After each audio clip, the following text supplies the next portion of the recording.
Hey there, friends. Welcome back to the channel. It's Michael here for Fortune Motorsports. As always, hope you guys are having a great Friday. The weekend has finally come, and with that, more on-track racing action. Tomorrow, we have Cup qualifying, ARCA Menards Racing, and Xfinity Series Racing. Speaking of ARCA, I just want to say before I went and started recording this video, I saw that Frankie Muniz will be making his return in tomorrow's ARCA event. So excited to see him return back behind the wheel for Rhett Jones Racing, whom he raced for full-time last year in ARCA. So best of luck to Frankie. I always love his enthusiasm when it comes to motorsports and getting behind the wheel and just taking advantage of an opportunity. Good guy. Hope to see him do well. Also, tomorrow on track, we have the Xfinity Series.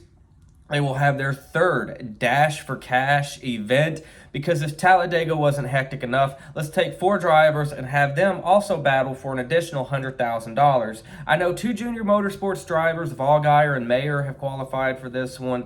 And Ryan Sieg, who, again, heartbreaker. We talked about it here on the channel last week, and so close in a thrilling finish with Sam Mayer. Nearly got his first career Xfinity Series victory, but if there were ever a place to get one, Talladega this weekend.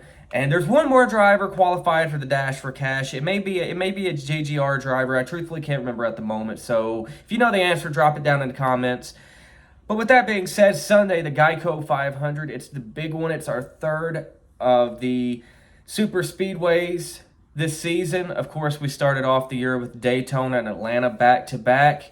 Atlanta provided us with a thrilling finish that saw Daniel Suarez get the victory after going 3 wide with Ryan Blaney and Kyle Busch. One of the coolest finishes I've ever seen. We literally got the finish from the movie Cars at the Atlanta race. So I'll always remember that. Hopefully we get another one this weekend. I mean, like I just previously mentioned about the Xfinity Series and Ryan Sieg, we had a hell of a close finish last weekend in the Xfinity Series at Texas. But we're at Talladega this weekend, so Texas is in the rear view. We'll see you again later, Texas. But what are my predictions for the Geico 500 Sunday? How do I think this thing's going to go? Because super speedway racing is unpredictable. I know some people gamble on these. I wouldn't, because anybody I put money on is going to wreck. So let's just throw that out the way. If you want those people to gamble, I'm sorry, I don't have the odds for you. I'm sure someone else somewhere more qualified than I does. But I'm telling you, this weekend, I see Ford getting their first win in the Cup Series of 2024. That's right, and there's a lot of hungry Ford drivers. You look at Team Penske with Cindric, Logano, and Blaney. Logano, Blaney, those guys, they need a win. They need something to happen right now, especially Joey Logano.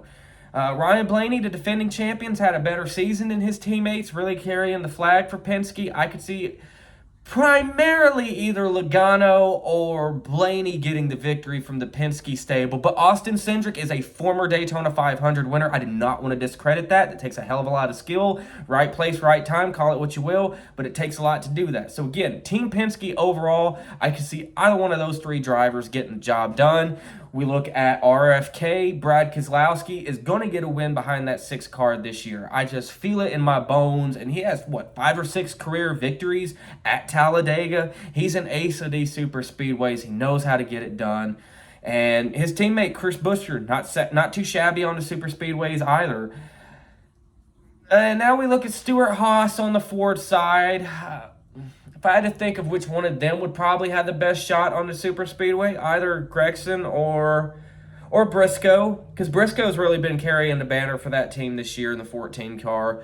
But all in all, though, I just want to say I think Ford's going to get the job done. And if I had to go out on a limb, if I had to hypothetically had to put money on a driver to go out and win this race Sunday night, my official pick, Brad Keselowski, gets the job done, ends the longest winless streak in the sport right now. The champ goes back to victory lane. I had Bad Brad in the 6th, winning the Geico 500 Sunday. With that being said, again, thank you for tuning in. I so appreciate it as always. Make sure you smack that like button like it owes you money. Hit that subscribe button for more NASCAR content. Until then, I'll see you next time.